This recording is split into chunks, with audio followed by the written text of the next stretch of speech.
नमस्कार दोस्तों, आप देख रहे हैं टीवी 20 न्यूज पर अपने क्षेत्रों की ताजा तरीन खबरें। मैं हूं आपके साथ अशोक वर्मा।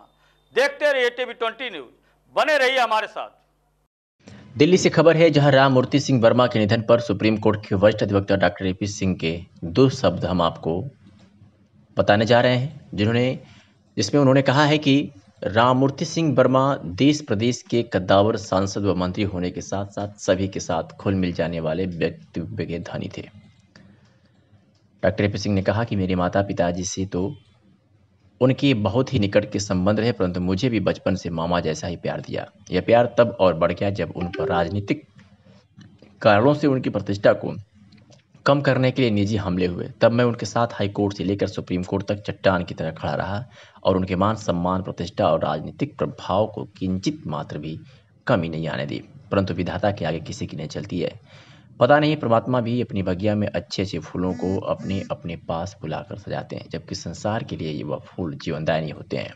सबसे अच्छी बात यह है कि उनके पुत्र उनके पद चिन्हों पर चलते हैं और उनके द्वारा समाज सेवा में बनाए गए कीर्तिमान को और आगे बढ़ाएंगे। ऐसी मुझे आशा ही नहीं अपितु पूर्ण विश्वास है। मैं अपने समस्त परिवारजनों, मित्रों और मानव मंगल मिलन भावना समागम के साथियों की तरफ से प्रभु परमात्मा से उनकी आत्मा को शांति और उनके परिवार को इस दुखद शोक संताप से उभरने का साहस मिले, ऐसी हम कामना करते हैं। राम मूर्ति सिंह वर्मा अमर रहे। आज राम मूर्ति सिंह वर्मा जी के निधन की खबर सुनकर बड़ी ही दुखद है ये अवसर, जबकि राम मूर्ति सिंह वर्मा उत्तर प्रदेश ही नहीं देश और प्रदेश के सांसद, मंत्री, कद्दावर नेता के रूप में रहे। लेकिन उससे भी बड़ी बात उनके जीवन की रही कि वो दलित, शोषित, पीड़ित, मजदूर, मजलूमों के दिलों में धड़कते रहे। कई बार अवसर ऐसे आए जब उनके ऊपर राजनीतिक हमले हुए, क्योंकि वो हमारे माता पिता के बहुत ही निकट के संबंध थे, बड़े उनके संबंध अच्छे थे और मुझे भी उन्होंने मामा के प्यार से कभी वंचित नहीं किया। मामा का उन्होंने भरपूर प्यार दिया और एक ऐसा अवसर भी आया जब उनको राजनीतिक रूप से उनके मान सम्मान को ठोस पहुंचाने के लिए राजनीतिक षड्यंत्र के तहत उनके खिलाफ साजिश रची गई। और उसमें मुझे आज इस बात की खुशी है कि मैं उस समय उनके उस वक्त पर माननीय सर्वोच्च न्यायालय, Allahabad high court, Lucknow bench, सब जगह उनके साथ चट्टान की तरह खड़ा रहा और उनके मान सम्मान, मर्यादा जो उन्होंने बनाई थी, प्रतिष्ठा उनकी बनाई थी, उसको कहीं आंच नहीं आने दी, कहीं कम नहीं होने दिया।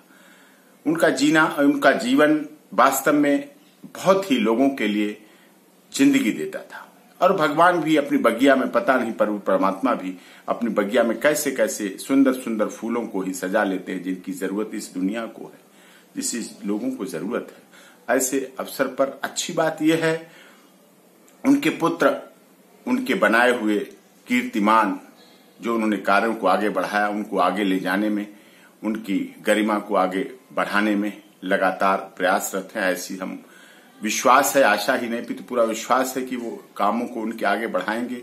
उनकी मान प्रतिष्ठा और जो उनकी सेवा की भावना रही है, खासकर जनपद शाहजहांपुर और उत्तर प्रदेश और देश के लिए सांसद के रूप में उन्होंने देश में बहुत सांसदी और केंद्रीय राज्य मंत्री के रूप में उन्होंने बहुत कार्य किए। उत्तर प्रदेश सरकार के मंत्री के रूप में उनके सराहनीय कार्य हैं और उन्होंने कभी भी हार जीत को जीवन का मुकाम नहीं समझा। वो सबको एक साथ, समाज में सबको एक साथ लेते के चले हैं। प्रभु परमात्मा उन्हें अपने चरणों में ले और हम पूरे मानव मंगल मिलन सद्भावना समागम के अपने साथियों, मित्रों, परिजनों की तरफ से उनको इस आशय के साथ श्रद्धांजलि अर्पित करते हैं कि उनका आगे की यात्रा प्रभु परमात्मा बढ़ाएं और उनके परिवार को शांति मिले।